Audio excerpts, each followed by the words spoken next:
Jai Hind everyone, welcome to Tesla Academy. So today we are going to discuss spring force. Every spring resists any attempt to change its length when it is compressed or extended. It exerts force at its ends. जैसे मान लीजिए ये एक spring है और ये मास रखा हुआ है। तो मान लीजिए आप क्या करते हैं, जो मास है इसको आप डिस्प्लेस करते हैं।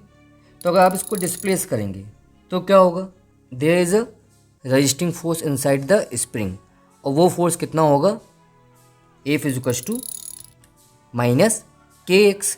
यहाँ पर आप देखेंगे हमने एक साइन यूज़ किया है माइनस, तो ये माइनस क्यों यूज़ करते हैं हम, इट रिप्रेजेंट द डायरेक्शन। कैसे, जैसे कि मान लीजिए आपका डिस्प्लेसमेंट हुआ इस डायरेक्शन में, और आप देखेंगे जो स्प्रिंग फोर्स लगेगा, स्प्रिंग इसको किस तरफ खींचेगा, इस तरफ। इसलिए जो हमारा फोर्स है F is equal to minus K X. अब जैसे कि मान लीजिए आपको इस क्वेश्चन में दिया हुआ है, force constant of a spring is 100 newton per metre. If a 10 kg block attach with the spring is at rest, then find the extension in the spring. तो आपको दिया हुआ एक मास है जो कि एक स्प्रिंग से अटैच है, और स्प्रिंग जो है सीलिंग से अटैच है, और ये जो सिस्टम है अभी किस में है, इक्विलिब्रियम में। तो पहले हम क्या करेंगे, जो ऑब्जेक्ट है उसको आइसोलेट कर लेंगे। जब हमने ऑब्जेक्ट को आइसोलेट कर लिया तो उसके ऊपर फोर्स जितने भी हैं जो लग रहे हैं उसको इंडिकेट करेंगे, नीचे की तरफ mg और ऊपर की तरफ लगेगा kx। तो इस क्वेश्चन में आपसे पूछा हुआ है कि इस स्प्रिंग का एक्सटेंशन कितना होगा। देखिए यहाँ पे हम क्या करते हैं, आपको पता है कि ऊपर का फोर्स बराबर नीचे का फोर्स, क्योंकि ये किस पे है, इक्विलिब्रियम पे है। तो मैं बोल सकता हूँ x is equal to mg upon K. m का वैल्यू दिया है आपको 10, g का वैल्यू दिया है 10 और k का वैल्यू दिया है 100। तो जो x आ जाएगा दैट इज़ 1 मीटर।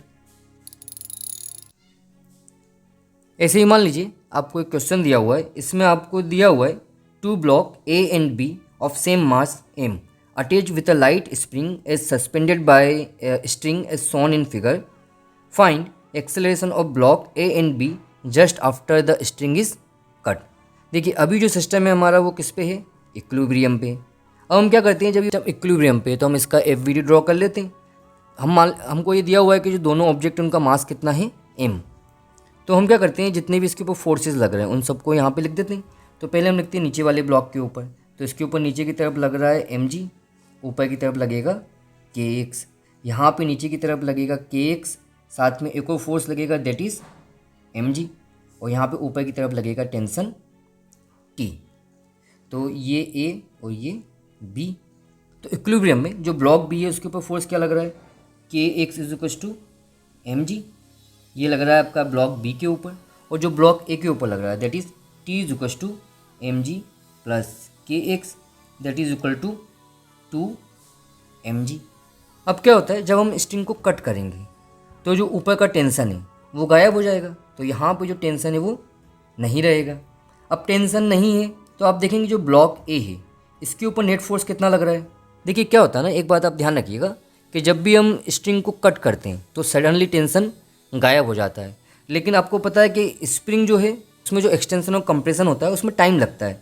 इसलिए जस्ट आफ्टर द कट क्या होगा, स्ट्रिंग के जो स्प्रिंग फोर्स है वो चेंज नहीं होगा। देखेंगे जो ब्लॉक ए है उसके ऊपर फोर्सेस क्या लग रहे हैं, F is equal to 2mg, क्योंकि टेंशन तो है नहीं यहाँ पे। अब तो हम बोल सकते हैं इसका जो एक्सेलरेशन आएगा वो क्या आएगा, a is equal to 2g and it is downward.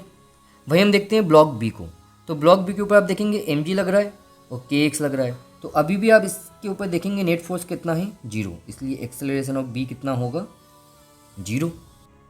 जैसे कि आपने अपनी रियल लाइफ में स्प्रिंग बैलेंस को बहुत बार देखा होगा, इसका हम यूज़ करते हैं वेट को मेज़र करने के लिए। तो स्प्रिंग बैलेंस में होता क्या है, जब भी आप किसी मास को स्प्रिंग बैलेंस में अटैच करते हैं तो उसकी वजह से क्या होता है, जो स्प्रिंग होता है वो थोड़ा सा एक्सटेंड हो जाता है। तो आप देखेंगे अगर नीचे की तरफ हमने कोई मास लगाया mg, तो इधर स्प्रिंग में एक स्प्रिंग फोर्स आएगा that is equal to kx। तो यहाँ पे हम बोल सकते हैं mg इक्वल टू kx, और x is equal to mg upon k। जो आपका स्प्रिंग का एक्सटेंशन होगा उसी को हम उसकी रीडिंग में डिवाइड करेंगे, कॉम्बिनेशंस ऑफ स्प्रिंग्स।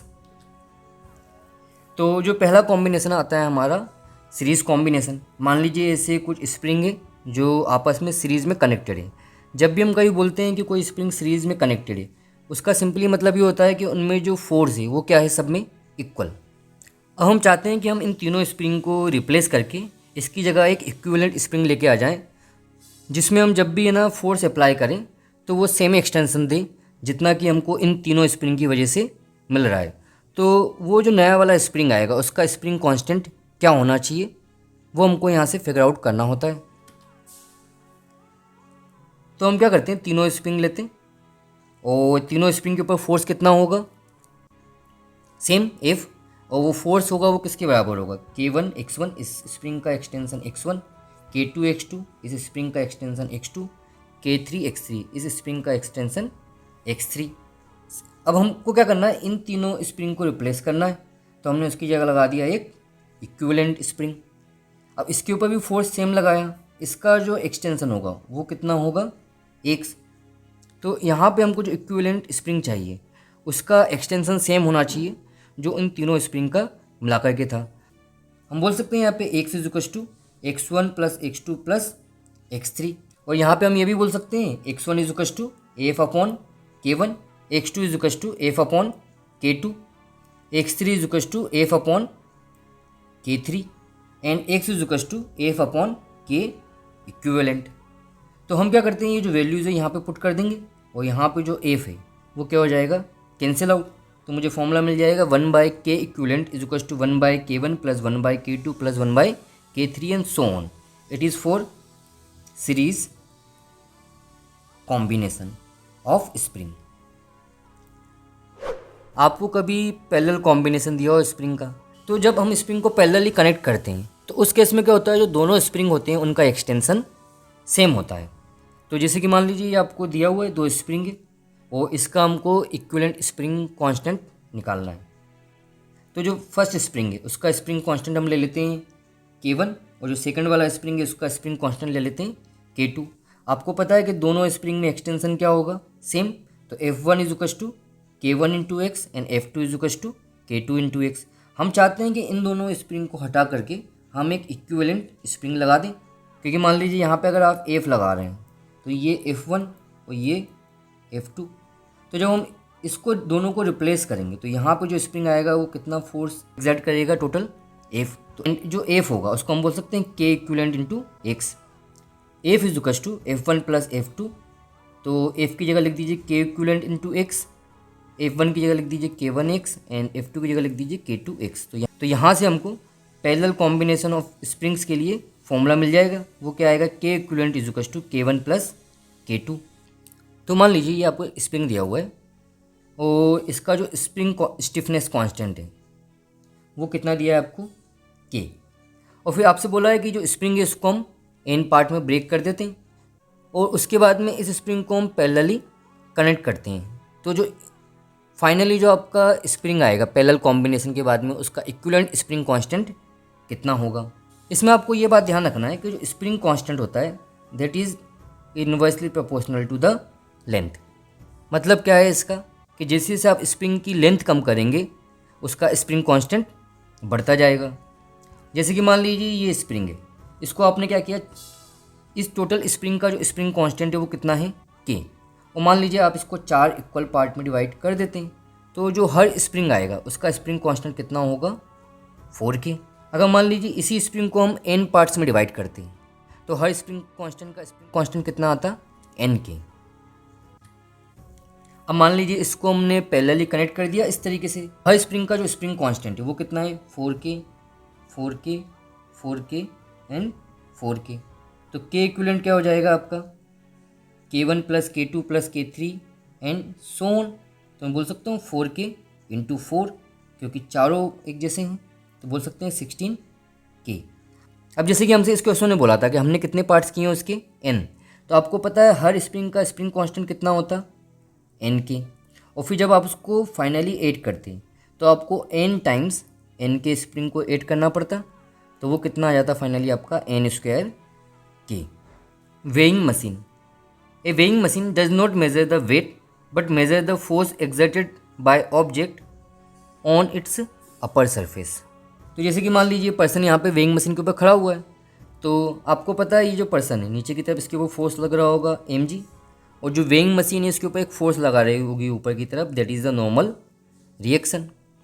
अगर यहाँ पे आप वेइंग मशीन के ऊपर देखते हैं तो आपको पता चलेगा कि वेइंग मशीन के ऊपर भी एक फोर्स लग रहा है जिसको हम बोल सकते हैं एन, और ये जो नॉर्मल रिएक्शन है इसी की वजह से आपको क्या मिलती है, रीडिंग। तो देखिए जब भी कभी आपको रीडिंग निकालना हो वेइंग मशीन की तो वहाँ पे हम क्या करेंगे, एक नॉर्मल रिएक्शन लगेगा इसके ऊपर, और वो नॉर्मल रिएक्शन किसके बराबर होगा, mg के बराबर। अब ये जो यहाँ पे जो स्केल होगा वो आपको नॉर्मल रिएक्शन शो नहीं करेगा, वो आपको क्या शो करता है, रीडिंग शो करता है, और वो किसके बराबर होता है, mg अपॉन जी, या हम बोले नॉर्मल रिएक्शन अपॉन जी। तो ये जो वैल्यूज़ होगा ये आपको दिखाई देगा।